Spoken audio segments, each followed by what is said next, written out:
juga tidak menjadikan NGO, majlis, peguam contohnya atau union sebagai satu platform untuk individu membedakan maklumat. Kelakuan dia hanya saluran kerajaan sahaja. Ini perkara kedua. Perkara ketiga adalah Seksyen 6 dan Seksyen 7, Datuk Yang Dipertua. Nampaknya ada pengecualian. Pengecualian pendedahan kelakuan tidak wajar. Di mana dia diberi pengecualian kepada pendedahan yang tidak dilarang secara khusus oleh mana-mana undang-undang bertulis. Mengapa sedemikian? Kalau membanteras rasuah, tak kira maklumat itu dari mana, harus perlindungan diberi kepada pembeli maklumat tersebut. Apa akan berlaku kalau individu itu tidak tahu is an Official Secret Act punya, di bawah Official Secret Act itu dia pergi buat aduan, lepas tu kerajaan atau agensi penguasaan mendapati it falls within exception ini, apakah perlindungan itu akan dibatalkan?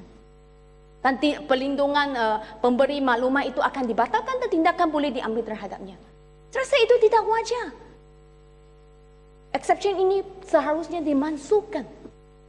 Ini perkara ketiga. Perkara keempat ialah berkenaan Seksyen 12, Datuk Yang Dipertua. Saya harap bersabar dengan saya. Seksyen 12, di mana penyiasatan dijalankan oleh agensi penguasaan. Dan selepas itu akan menyediakan laporan. Tiada tempoh masa dinyatakan. Kalau seseorang itu individu ke depan untuk membuat aduan kepada agensi penguasaan, dia boleh ambil masa yang sesuka hatinya. Dan individu itu akan duduk menunggu. Mungkin agensi penguasaan kena meminta nasihat dari berbagai parti, apakah siasatan saya patut diteruskan atau tidak. Sebab tiada timeline dengan izin Datuk Yang Dipertua diperuntukkan dalam Seksyen 12 ini. Sebelum penyiasatan ini boleh disampaikan kepada agensi tertentu, kalau ia kesalahan tata tertib, ia disampaikan balik kepada pihak berkuasa yang terlibat. Kalau ia bersifat jenayah, ia akan disampaikan hasil siasatan itu kepada pendakwa raya. Dan dalam bahagian Seksyen 13 juga dia ada timeline.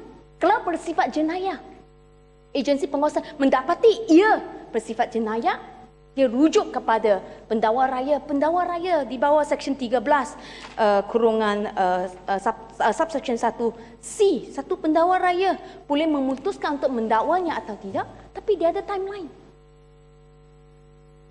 Itu persoalannya.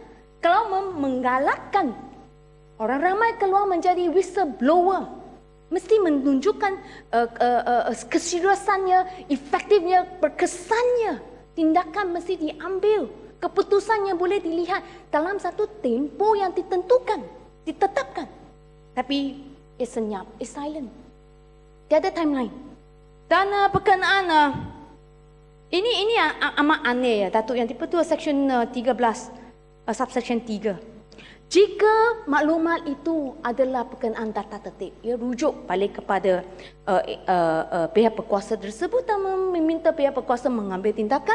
Kalau pihak berkuasa itu mengambil tindakan yang tidak memadai atau tiada tindakan diambil, apa agensi penguasaan boleh buat?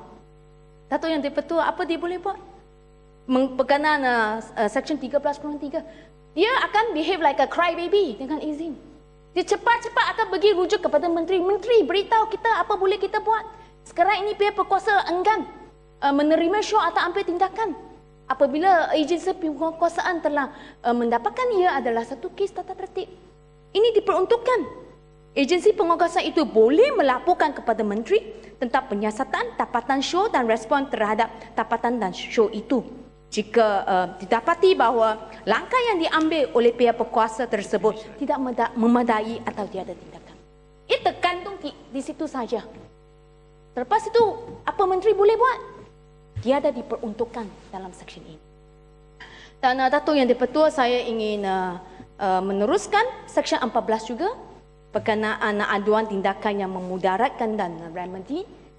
Juga tidak memperuntukkan timeline-nya, tindakan yang boleh diambil oleh agensi di dalam tempoh-tempoh yang tertentu. keseluruhannya Datuk yang dipertua, saya rasa rang undang-undang ini gagal memberi keyakinan dan kepercayaan kepada individu untuk keluar menjadi whistleblower. Apabila saya membaca rang undang-undang ini, saya dengan cepatnya mengaitkan dengan private investigator bala. Apakah dengan adanya rang undang-undang ini dan selepas ini dikuatkuasakan yang juga membenarkan maklumat perlindungan diberi kepada maklumat yang didedahkan sebelum kuatkuasa ini, apakah selepas ini private investigator bala akan berani tampil, akan balik ke negara ini untuk membuat pendedahan? Nampaknya banyak kekurangan, kelemahan.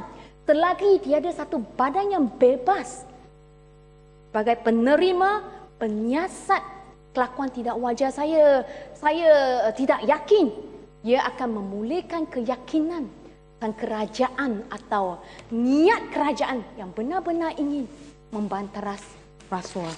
Dan akhirnya saya dapati rang undang-undang ini adalah senyap berkenaan pendedahan kelakuan tidak wajar yang sedang dirancang di luar negara. Territorial coverage tidak diperuntukkan, dan saya rasa saya ingin mengulangi adalah perlu perlindungan diberi kepada media yang bertindak sebagai whistleblower. Oleh itu saja yang saya ingin bangkitkan. Sekian, terima kasih.